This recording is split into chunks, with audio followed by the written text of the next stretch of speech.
I talked about Bhagavan giving power through touching selected devotees' heart centers. Now I want to give a more general talk about Bhagavan transmitting power through his eyes. Now, most devotees of Bhagavan have seen the archive film of him, particularly a section where he's looking at the camera and his head is oscillating a little bit like this. I mean, if a casual observer might think, oh, a tremor, Parkinson's, but this was Bhagavan's normal state.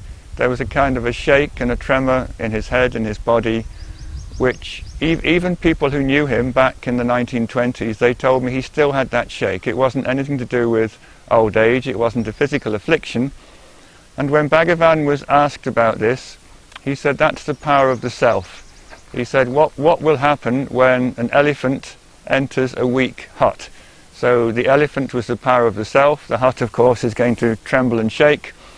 And this just seemed to be, there was just so much power flowing through Bhagavan inside his body that he couldn't keep still.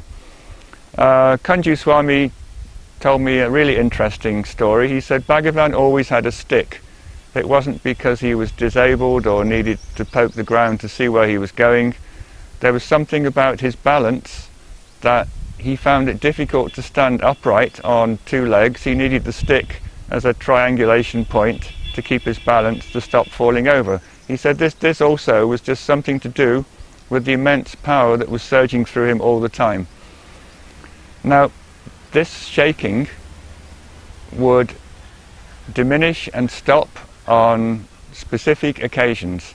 Now, the first occasion is when he went into samadhi. Now, when I say going into samadhi, Bhagavan said he was in the sahaja samadhi state all the time, but periodically he would go into a kind of inner absorption, often with his eyes open, they weren't closed, in which the oscillations would slow down to nothing, and then they would stop, and then the eyes would be completely open, unblinking, and Annamalai Swami said you could even put a mirror in front of his mouth and you couldn't get any water vapor on the mirror. It was as if he was in a kind of suspended animation state. So when this happened, the shaking would stop. Somehow the energy, the power of the self on those occasions was internalized, and it stopped the body shaking. Now, the same process would happen when Bhagavan was giving darshan. Darshan means to see or be seen by a guru or a temple deity. So when he was looking eye to eye with a particular devotee and transmitting power to them through the eyes, the same process would happen. Devotees could notice this.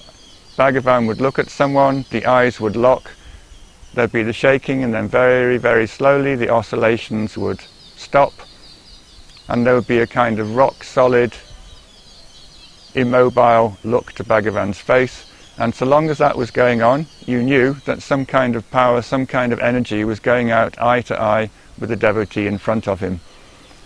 When Bhagavan had finished, then very, very slowly the head would start moving again, and then it would just go back to its usual jiggly state. Now, Bhagavan was giving out power through transmissions in this way. There was also a natural ambient radiation around him. People who sat in his presence got quiet, felt peaceful whether he looked at them or not. But unfortunately for Bhagavan, it wasn't a one-way process.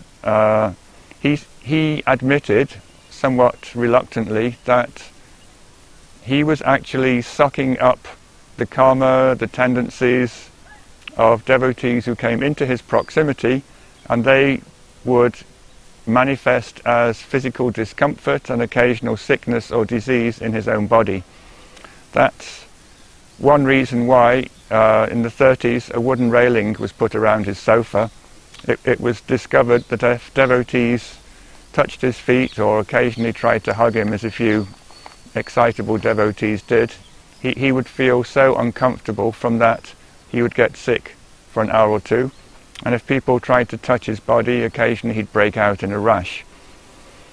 Also, there was just a general feeling that the sickness that he experienced in the 1940s was a result of taking on the karma, the desires of all the devotees who came to him.